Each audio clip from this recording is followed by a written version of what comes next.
저를 기대하고 나를 만나면 모든 암이 낫고 신부전이 낫는다고 하고 그 말 듣고 왔는데 막상 와서 얼굴을 보니 누가 환자인지 모르겠다.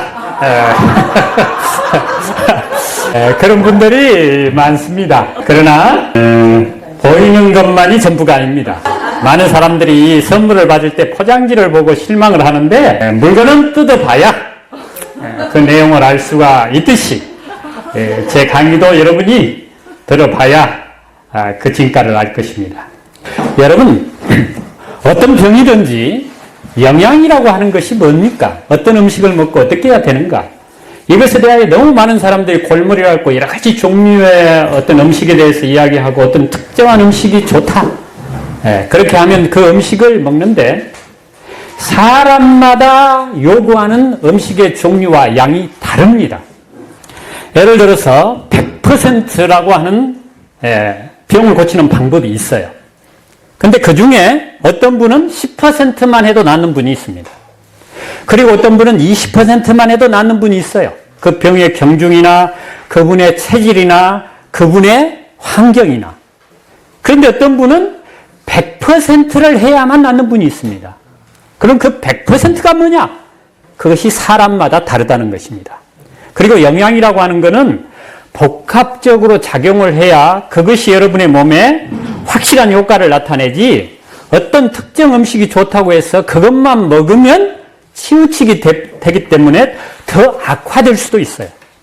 예를 들어서 폴 브랜드라고 하는 의사가 인도에서 나환자들을 위한 아주 헌신적인 봉사를 하고 이 나환자들이 손을 잃어버리고 다리를 잃어버리고 그러잖아요. 그래서 그 재활치료를 도우면서 거기서 어느 날 수술을 했는데 지금이야 뭐 환경이 좋죠. 뭐 에어컨도 들어오고 아무리 더워도. 그런데 이 인도나 이런 나라는 지금은 다르지만 그 당시에는 에어컨도 없어요. 그런 데서 정형외과 수술을 10몇 시간을 한 것입니다. 땀은 줄줄 흐르는데 수술을 하다가 말 수는 없으니까 수술을 끝냈어요. 그런데 어떤 분이 소금을 3숟갈을 밥술로 넣어가지고 컵 하나에다가 온 것입니다. 물을 담아가지고. 여러분, 소금 3숟갈을 물 한 컵에 담아 놓으면 그 마실 사람 있어요, 없어요? 없죠. 네, 너무 짜잖아요. 그런데 이분은 그걸 마시라니까 이걸 어떻게 마시냐 짜서 마셔봐라 그랬대요. 마셨는데 너무너무 단 것입니다. 왜 그래요? 그 더운 날씨에서 24시간 땀을 쏟다 보니까 소금이 몸속에서 거의 고갈이 된 거예요. 제가 왜 이 말을 하느냐? 병은 약으로 낫는 게 절대 아닙니다. 그럼 뭘로 나아요? 여러분이 먹고 마시고 행동하는 그 자체에 병이 낫는 방법이 있고 병이 악화되는 방법이 있고 병이 생기는 방법이 있다 그 말입니다. 그럼 여러분 병이 생기면 어떻게 해야 될까요? 제가 힌트를 다 드렸어요. 하루나 이틀이나 3일을 굶는 것입니다.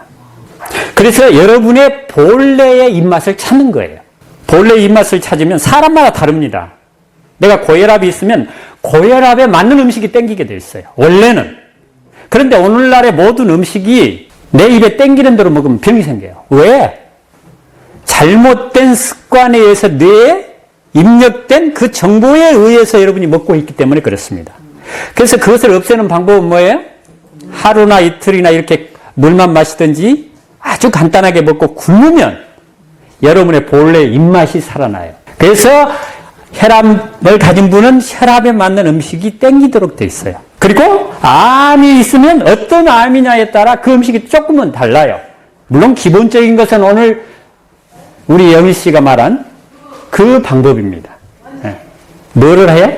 현미 채식을 하고 거기에는 음식도 중요하지만 또 무엇도 중요하냐? 정신력이 말도 못하게 중요해요.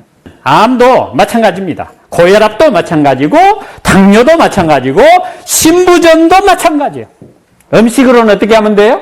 현미, 잡곡, 통곡류를 드셔야 돼요. 그리고 야채와 과일. 이거를 가능한 싱싱한 거 유기농으로 할 수 있다면 금상첨화죠. 그러나 여러분 진짜 유기농이 세상에 어디 있습니까?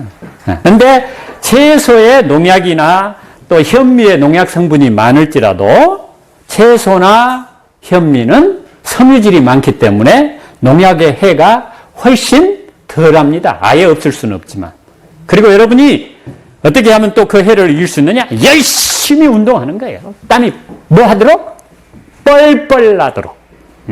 신부전 환자도 애가 아닙니다. 네? 병원에 가면은 간암이 걸렸으니까 체력을 너무 낭비하지 않게 하기 위해서 과격한 운동을 하지 마라. 해야 됩니다. 활성산소 생기죠. 생기면 어떻게 해요? 밀싹을 먹든지 숟가루를 먹든지. 뭐 여러분 숟가루 아세요 혹시? 네. 해독제예요 그게. 나무를 태워서 만든 숟가루. 그 다음에 반신욕. 땀으로 빼는 것입니다. 그러면 빠지죠 여러분. 그렇잖아요? 그렇게 하고 잠은 10시 전에 주무셔야 돼. 왜? 9시부터 3시 사이에 여러분의 모든 몸의 밸런스, 그걸 맞춰주는 물질들이 그때 다 나와요. 그러니까 다른 때 똑같은 시간에 잠을 자도 효과가 별로 없는 거예요. 그래서 제때 제 음식을 제대로 먹으면 낫는 것입니다. 모든 병이. 답이 됐어요? 네. 혹시 질문할 게 있습니까? 암에 대해서 뭘 어떻게 먹어야 되는지? 답이 다 나왔죠? 네. 그래서 절대 밥은 많이 먹으려고 했을 필요가 없어요. 무엇이 좋다고 막 억지로 먹을 필요가 없어요. 여러분, 내 몸에 필요하지 않는 것을 집어넣어주면 다 뭐냐? 쓰레기입니다. 분명히 나에 대한 말을 듣고 확신을 하는데 가족들이 못하게 해. 여러분 신부전 가져봐요. 가족들이 현미 먹으라 그러면 뭐라 그래? 내가 현미 먹으라 그러면? 절대 안 된다 그래. 왜? 저 유명한 의사들이 그거 먹으면 안 된다는데 피죽도 못 먹은 것처럼 생긴 사람이 먹으라고 하니까 듣겠어요? 제 얼굴이 그렇게 생겼잖아요. 아니 사람이 뭔 강의를 해도 믿을만하게 생겨가지고 강의를 해. 그래서 여러분 신부전 고치는 거 간단합니다. 적게 먹고 많이 움직이면 나아요. 왜? 신장은 쓰레기를 청소하는 기관이기 때문에 쓰레기가 적게 생기게 하면 되죠. 그리고 운동 열심히 해서 땀으로 빼버리면 혈액순환이 잘 되니까 낫는 거예요.